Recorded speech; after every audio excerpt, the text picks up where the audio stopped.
बिस्मिल्लाहिर्रहमानिर्रहीम। अस्सलाम वालेकुम नाज़रीन, मैं हूँ अलीशा शहजाद और आप देखें मेरा ऑफिशियल यूट्यूब चैनल।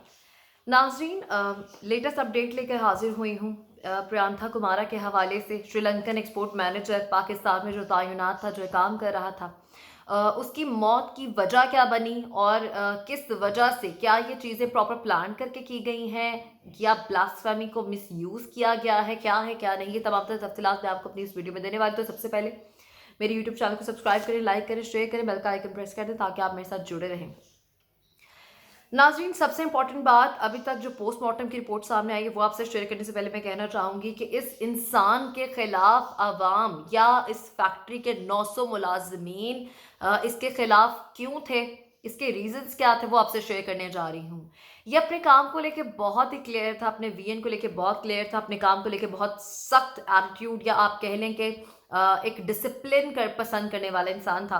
और जिस दिन ये वाक्य पेश आया यानी कि जुम्मे को, तो इसको नहीं आइडिया था बिकॉज ये श्रीलंका से है, इनको उर्दू इंग्लिश आती है पर उर्दू फारसी अरबी इन चीज़ों से ये वाकिफ़ नहीं होते। और कुछ लोग होते हैं जो जानते हैं, लेकिन ज़रूरी नहीं है कि हर किसी को पता हो। वो सिटीज़न यहाँ का नहीं था, एक तो श्रीलंकन शहरी था।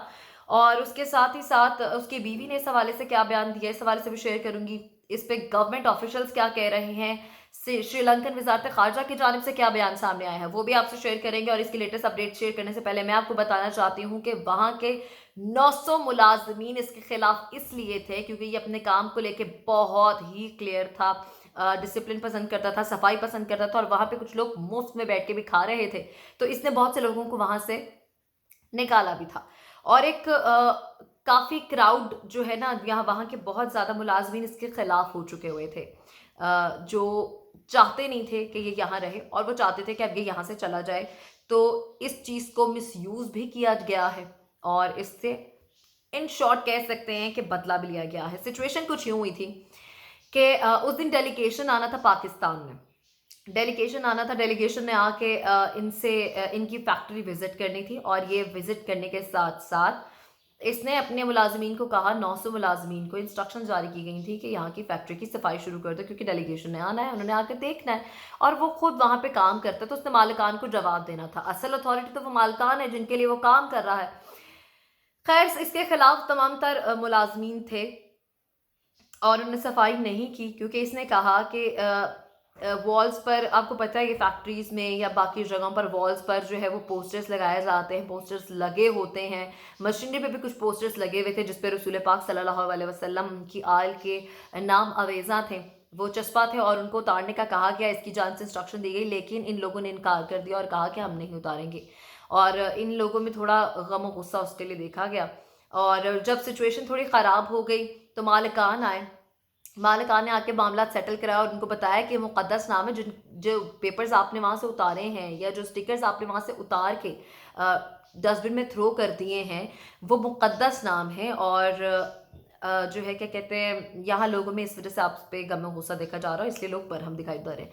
उसने इस चीज़ पे माफ़ी मांग ली, मामला हल हो गए और इसके साथ ही साथ मुलाजमीन ने सॉर्ट आउट कर लिया सब कुछ। उसके साथ मालिकान ने आके हल कराया मामला, तमाम तर चीज़ें हल हुई। और इसके बाद कुछ लोग वहां पर इस मौके का फायदा उठाते हुए उन्होंने क्या किया कि लोगों को कहले मैन्युपुलेट करना शुरू कर दिया, उनको भड़काना शुरू कर दिया, उनको पंप करते रहे। और आपको पता है इस्लाम के नाम पर हमारे पाकिस्तान में जो हमें हमें अपने रसूल पाक सल्लल्लाहु अलैहि वसल्लम से मोहब्बत है, हमारी 100 जान है उन पर कुर्बान, लेकिन उनकी जानिब से भी कहा गया है कि चीज़ों को, वो तो अपने दुश्मनों के साथ भी इतनी मोहब्बत से पेश आते थे, लेकिन जो अगर हम उनकी ज़िंदगी की बात करें तो हम तो कभी उस पे अमल पैरा हो ही नहीं सकता। अगर हम अपने अपने गिरबान में झांक के देखें तो हम कहाँ स्टैंड करते हैं, आप भी जानते हैं, मैं भी जानती हूँ। तो बात सिर्फ इतनी सी है कि इस बात को तूल दिया गया, बढ़ाते रहे क्योंकि इन सबको उसके साथ ग्रजेस थे कि काम बहुत लेता है, काम करता है, लोगों को निकाल दिया इसने जो काम नहीं करते थे। तो सबको अपनी अपनी जॉब्स का भी खतरा था या मुलाजमत का भी खतरा था। उसके साथ क्या होता है जी कि 10:25 पर ये उन लोगों के हत्थे चढ़ जाता है, ये उसके ऑफिस जाते हैं, ऑफिस जाकर कुछ लोगों को पंप करके ऑफिस जाकर उसको पकड़ते हैं, उसको पकड़ के मारना पीटना शुरू कर देते हैं। इतने लोग हों और एक अकेला इंसान हो, वो अपनी सफाई में क्या ही बोलेगा या अपने आप को कैसे ही बचाएगा। कुछ वीडियो सामने आई है जिसमें वो एक शख्स है जो इन लोगों के आगे हाथ जोड़ा है कि इसको मत मारो, और वो उसकी टांगे पकड़कर बैठा हुआ है। मतलब उस वक्त उस इंसान की क्या कैफियत होगी, उस पर क्या बीत रही होगी। और मुसलमान होना, कहना और बनना बड़ा मुश्किल है। खैर, उसके बाद क्या होता है जनाब, इसको जब पकड़ लिया जाता है तो आमतौर वाकई से आप लोग अपडेटेड है, मेरी लास्ट वीडियो इस पे है, लेकिन मैं इन शॉर्ट बात करना चाहूँगी कि जब ये सब कुछ हो जाता है तो 11:30 बजे 12 बजे उसको फैक्ट्री से बाहर लाया जाता है। वो उस तक टाइम तक अपनी जान गंवा चुका होता है। फिर उसकी बॉडी को जलाया जाता है। अलबत्ता जो उसकी टांगें और उसके पैर हैं वो नहीं बर्न होते, बाकी जो उसका ऊपर वाला हिस्सा है सर से लेकर धड़ तक का, वो झुलस जाता है। उसके जो जबड़ा है, असल वजह जो टूटने की और मरने की जो वजह वो है जबड़े की हड्डी का टूटना, और सर पे उसके बहुत ज़्यादा वार किए गए थे जिस वजह से उसकी हड्डियां टूट गई और वो उससे नहीं मुकाबला कर सका और अपनी जान की बाजी हार गया।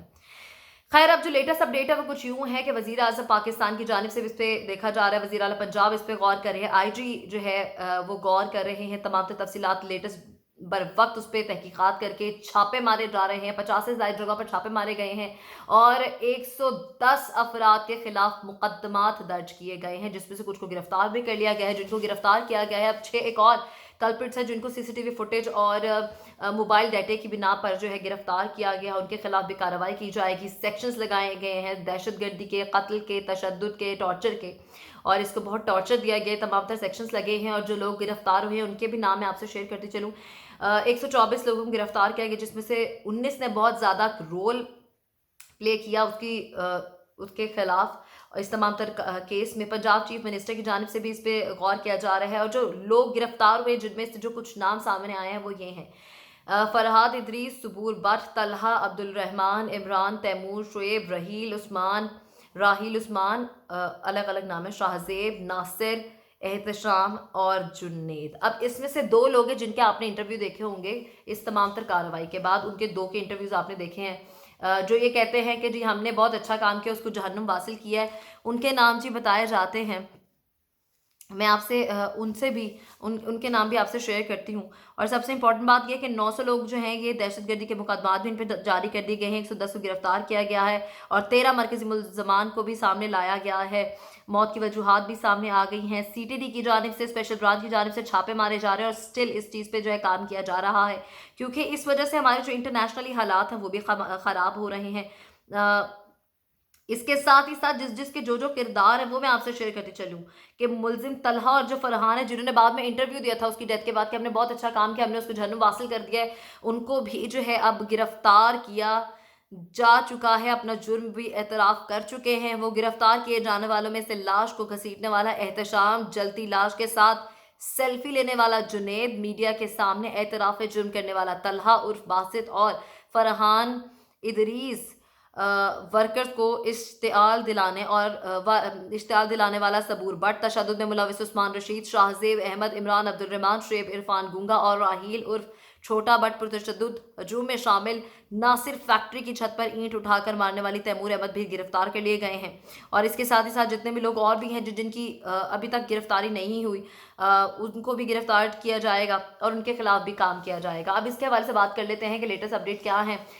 इस केस को बिल्कुल भी ऐसे नहीं छोड़ा जाएगा, इसका कोई नहर निकलेगा और तमाम तर जितनी भी हमारी हायर अथॉरिटीज़ हैं वो इस पे काम कर रही हैं। और उसके साथ ही साथ ये गैर मुल्की था और प्रियंका कुमारा की जो फैक्ट्री के दूसरे हमले पे अक्सर तकरार होती रहती थी क्योंकि वो काम को लेके बहुत सीरियस था और यही रीज़न थी कि इसके खिलाफ मोनोपोली बन चुकी हुई थी और ये प्री प्लानिंग के साथ उसको मौका पाकर चाहते थे वो कुछ करना, उनको मौका मिल गया। उन्होंने ब्लास्फेमी को या आप कह लें कि तौहीन रिसालत की डेफिनेशन आप लोगों के लिए क्या है वो भी बताइएगा।